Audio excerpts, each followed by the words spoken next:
Bom dia, alunos, tudo bem? O professor William está aqui para uma aula de português para vocês.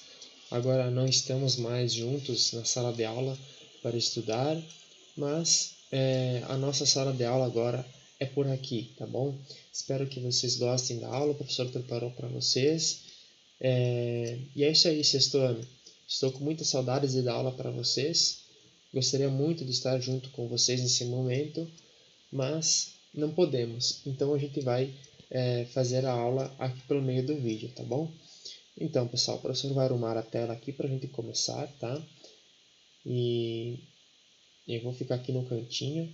Se vocês tiverem qualquer dúvida, mandem nos comentários aí da aula que o professor vai responder depois, tá bom? Então, pessoal, nós vamos fazer primeiramente uma revisão das nossas aulas. A gente estudou várias coisas esse ano, antes de parar as aulas. Foram muitos conteúdos que a gente estudou. Então, nada mais justo da gente fazer uma revisão, tá bom? Então, pessoal, o objetivo da aula é fazer a revisão sobre variações linguísticas, língua e linguagem, discurso direto e indireto, linguagem formal e informal, tá bom?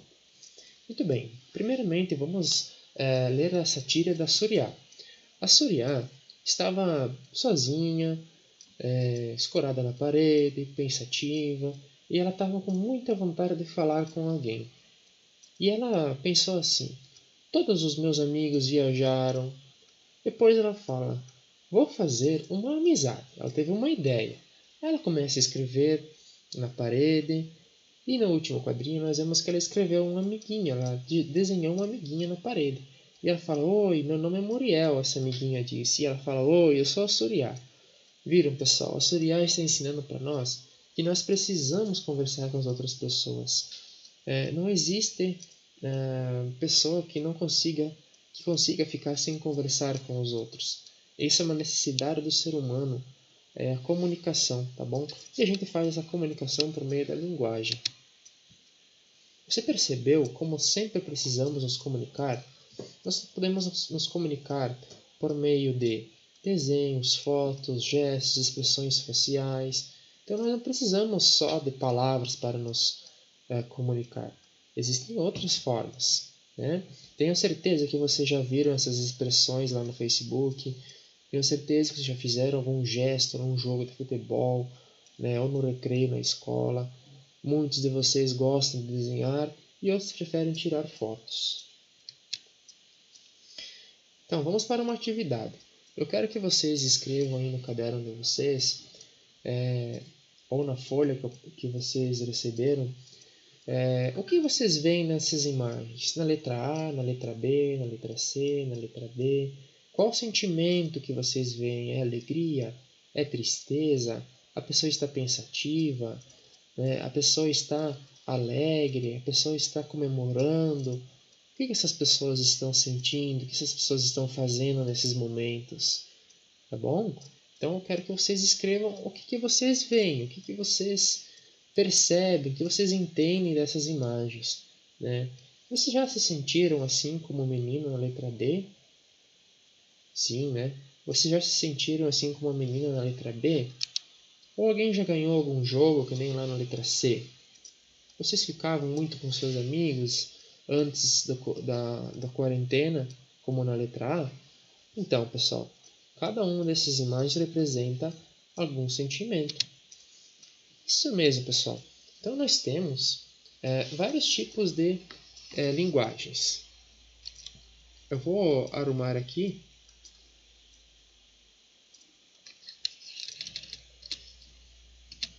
para vocês.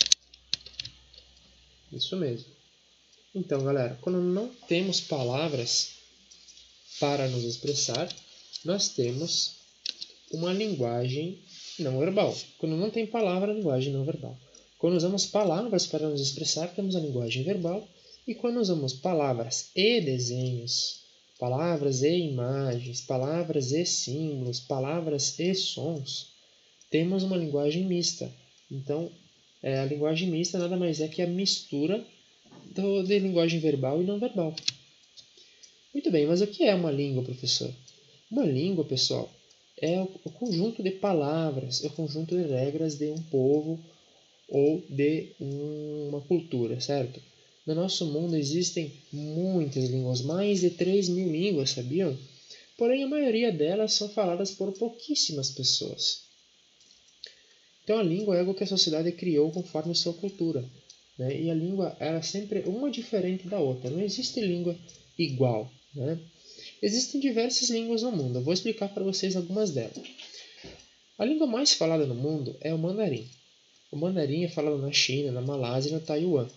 Tem 1,2 bilhão de pessoas que falam essa língua. Outra língua muito falada é o hindi, que é usado no norte e centro da Índia, falada por 565 milhões de pessoas. Já o inglês é a língua mais conhecida no mundo, porém ela está em terceiro lugar, com 545 milhões de pessoas. Ela é falada nos Estados Unidos, no Reino Unido e em partes da Oceania. O espanhol é falado por 450 milhões de pessoas, é falado na Espanha e aqui na nossa América do Sul, como Argentina, Chile, Uruguai, falam espanhol também, né? Outra língua muito falada é o árabe. O árabe é usado no Oriente Médio por 246 milhões de pessoas, também na Arábia e no norte da África. A outra língua mais falada, em sexto lugar, né, podemos dizer assim, é o português. O português é falado por mais de 200 milhões de pessoas, né, 230, 240 milhões de pessoas. O português está em sexto lugar aí como uma das línguas mais faladas. O português é a nossa língua, por isso nós temos 4 aulas por semana dessa língua para estudar muito bem ela, para saber falar ela bem, né, e se comunicar bem. Vamos lembrar o que estudamos? Então, outra coisa que a gente estudou além de língua e linguagem é o foco narrativo. Então, esse trecho que vocês estão vendo está em primeira ou em terceira pessoa? Vamos ler? Com muito cuidado, eu, Breno e Samba, quer dizer, eu, a famosa Beck Bacana, o incrível Niconecas e o ágil Simba, entramos, num salão e nos escondemos perto de umas plantas, bem atrás das cadeiras onde Susana e sua mãe estavam sentadas. Assim podíamos ouvir melhor a conversa das duas. Você não deve ter feito isso com Pilar, Susana. Então essa é a mãe falando para Susana que não devia ter feito isso com a Pilar. Então, pessoal, esse texto está em primeira pessoa. Por quê? Porque quem está contando a história é eu, a Pilar. Ela fala, eu, a famosa Beck Bacana, entramos no salão. Então está em primeira pessoa. Qual é a primeira pessoa? Eu, lembra? Primeira pessoa eu, segunda pessoa tu, terceira pessoa ele ou ela. Então esse texto está em primeira pessoa, tá bom? Então esse trecho está escrito em primeira pessoa, em que a própria Pilar conta a história para nós. Se fosse escrito em terceira pessoa, ou seja, se fosse um narrador de fora da história que contasse essa história para nós, ela seria assim, ó, com muito cuidado, Pilar, Breno e Samba, quer dizer, ela, a famosa Beck de Bacana, e o incrível Niconecas e o ágil Samba, entram no salão e se esconderam perto de umas plantas, bem atrás das cadeiras onde Susana e sua mãe estavam sentadas. Assim, eles podiam ouvir melhor a conversa das duas. Perceberam que a gente trocou, em vez de nós escondemos perto das plantas, foram eles que se esconderam, né? Então não tem mais a palavra eu, com muito cuidado, Pilar, não eu. Agora a voz é de outra pessoa de fora da história, certo? Então isso nós chamamos de terceira pessoa. Percebeu a diferença? Em primeira pessoa, temos a impressão que Pilar está ao nosso lado contando a história, como se fosse nossa amiga ou conhecida. Já em terceira pessoa, nós apenas ouvimos a história, né, como uma pessoa da terceira pessoa, alguém que não é importante, mas que está contando. Se você não lembra da história de Pilar, ela está disponível aqui, nesse site. Se você quiser digitar na internet, eu vou deixar também o link na descrição do vídeo, para que vocês assistam, para que vocês leiam o texto, que está bem legal, cheio de desenhos, e eu sei que vocês vão gostar muito. Vamos lá, outra coisa que vocês estudaram antes da quarentena é o discurso direto e indireto. O que é isso, professor? Bom, o discurso direto, ele sempre tem 2 pontos de travessão. Entendeu? Então, não acha que as duas fotos são parecidas? Perguntei ansiosa. Cadê sua lupa? Pediu Breno. Perceberam que nós temos aí a voz do Breno e a voz da Pilar? né?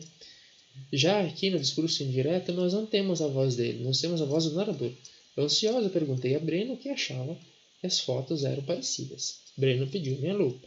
Então ali é apenas a Pilar falando o que está acontecendo, mas não temos a voz dos personagens, não temos a voz do Breno, entende? Então esse é o discurso indireto. Percebeu a diferença? Discurso direto há sinais de fala dos personagens. Discurso indireto é apenas o narrador, em que não há existência de falas. Tá bom? Vamos lá, pessoal. Outro conteúdo bem legal é sobre a língua portuguesa e as suas variações. A língua portuguesa é igual em todo o Brasil? Não, né, pessoal? Um país tão grande como esse, não tem como nós temos o português exatamente igual em todos os locais. A língua não é sempre a mesma. As variações do modo de falar ou de escrever de uma língua apresenta por causa das diferenças individuais, sociais, culturais, regionais, históricas e vividas pelos seus falantes. Isso nós damos o nome de variações linguísticas. Então a linguagem ela muda conforme o tipo da pessoa, a sua cultura, o que a pessoa faz, tá bom? E também em relação ao tempo, isso mesmo. Conforme o passar do tempo, muitas palavras não são mais usadas e vem outras novas para a gente usar, tá bom? Vamos lá, pessoal. O professor trouxe para vocês agora algumas tirinhas, alguns quadros aí para a gente analisar e ver essas variações linguísticas. Então nós temos aqui o Mineirinho, que foi no médico e ele disse assim para o doutor: a dor começa acima do mocumbu, vai subindo até o meio das pás e responde aqui na quitela. Vocês entenderam alguma coisa? Nem eu não entendi muita coisa, muito menos o doutor. Por quê? Porque esse é o Mineirinho. E o Mineirinho fala como um mineiro, como uma pessoa que não estudou muito. Então ele tem um jeito de falar dele, né? É bem diferente do advogado, né? Que a gente pode ver ali ao lado. O meu advogado fala assim: veja que belos movimentos elípticos fazem essas ondas, meu caro amigo. Pegá-las-emos nesse instante ou mais tardiamente? Olha que bonito o jeito dele falar, o jeito mais formal. Ah, professor, eu também não entendi muita coisa. É por quê? Porque está no nível bem alto de linguagem. Por isso que você talvez não entendeu. Mas eu vou te contar um segredo. Se você estudar muito, muito o português, todos os anos, no sexto, no sétimo, no oitavo, no nono, no primeiro ano do ensino médio, no segundo, no terceiro, se você estudar bastante, fazer uma faculdade legal, você consegue chegar ao nível dele ou até passar do nível dele e falar bem bonito, né? E isso é bem legal. As pessoas respeitam muito as pessoas que falam bem, tá? Nós temos também aí o surfista, né? Nessa tirinha, nesse quadrinho, ele não entendeu o que o advogado está falando. Por que ele não entendeu? Porque ele tem um nível de linguagem inferior, provavelmente. Então ele não sabe o que está sendo falado. E esse outro quadrinho, esse bilhete, foi um aluno que fez. Então, olhe e tente entender o que ele escreveu.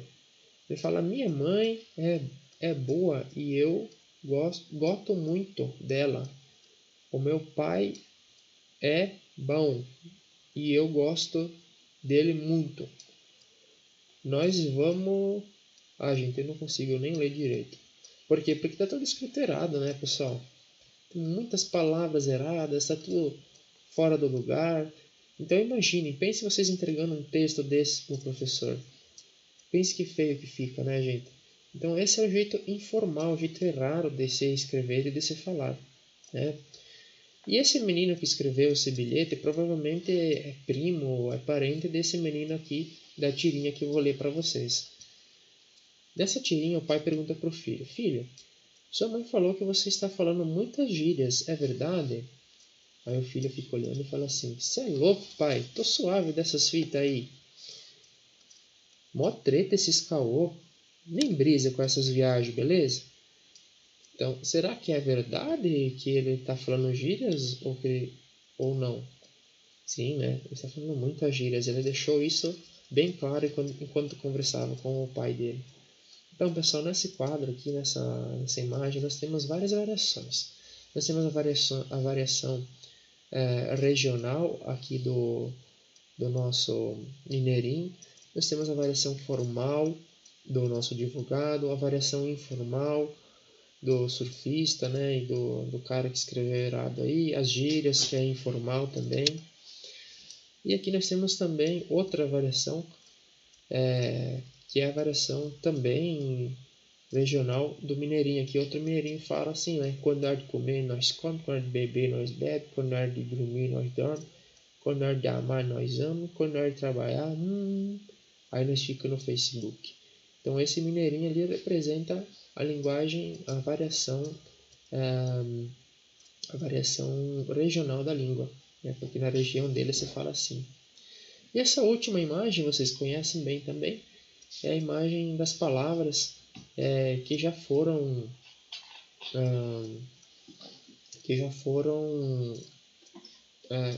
inutilizáveis, assim, elas são pouco usadas, palavras antigas da língua portuguesa, por exemplo, pândego, janota, pacóvio, são várias palavras que hoje em dia já quase não se usam, né? Então, essa representa a variação histórica da nossa língua, pois essas palavras foram substituídas por outras. Então, essa folha que vocês devem ter no caderno de vocês, tá? É uma folha que fala sobre a variação histórica, regional e social, tudo bem explicadinho, né? Então, por exemplo, a variação da região Nordeste, região Sul e região Norte. Na região Nordeste, racha significa pelada, né? Jogo de futebol. Jerimum significa abóbora. Sustância significa energia dos alimentos. Na região Sul, Campo Santo significa cemitério. Alçar a perna significa montar a cavalo. Guacho significa animal que foi criado sem mãe. Na região Norte, miudinho significa pequeno. O birimbora significa vamos embora. E levou farela significa morreu. Então, esses são alguns exemplos de variação regional.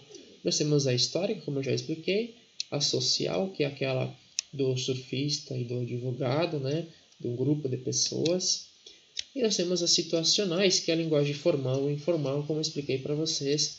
Escrever certo é a linguagem formal, e escrever ou falar errado é a linguagem mais informal. E eu ensinei para vocês também algumas gírias, né? Vocês devem ter copiado no caderno. As gírias são palavras informais, tá bom? Que são usadas no nosso dia a dia, tá bom? Então, o que o professor quer explicar sobre isso? Professor, eu posso usar essas gírias no meu dia a dia? Sim, você pode usar, só que você tem que tomar cuidado no momento que está falando e com quem você está falando. Eu não posso usar essas palavras, ou não devo falar essas palavras para o professor, para a diretora, né, ou para uma pessoa importante. Então, não é indicado para pessoas importantes, para adultos. Então, tomem cuidado. Né? Quando vocês forem adultos, vocês também têm que cuidar para não falar isso para um chefe, né, no trabalho. Então, cuidem bastante com essas palavras, pois elas não são totalmente liberadas. Tem pessoas que não gostam dela, então só usem em momentos de descontração, momentos alegres. Então aí tem várias gírias, né? Qual foi? Bota a cara, pureza. São várias gírias. Existem dezenas de gírias na nossa língua portuguesa e a gente pode usar, como eu disse, mas nos momentos e com as pessoas adequadas, tá bom? Então, o professor vai deixar essa atividade para vocês. Quero ver se vocês entenderam esse conteúdo, né? Qual a diferença entre língua e linguagem? Qual a diferença entre linguagem verbal e não verbal? Qual a diferença entre linguagem formal e informal? Qual a diferença entre foco narrativo em primeira pessoa e em terceira pessoa? E qual a diferença do discurso direto e indireto? Pessoal, se vocês não fazem ideia de como responder, voltem à aula, assistam novamente o vídeo, leiam com atenção o que está escrito e vocês vão conseguir responder todas, tá bom? Se mesmo assim não conseguirem, manda uma mensagem para mim, tá? Eu vou deixar meu WhatsApp aqui na tela para vocês me chamarem se precisar, tá bom? E vocês podem me chamar para conversar. O meu telefone é 991 887401, tá bom? Então vocês podem me chamar no WhatsApp, podem me mandar uma pergunta, fiquem bem à vontade, tá bom? Muito obrigado pela atenção e a gente aguarda a sua resposta. Qualquer dúvida, estamos à disposição, tá bom? Tchau, tchau.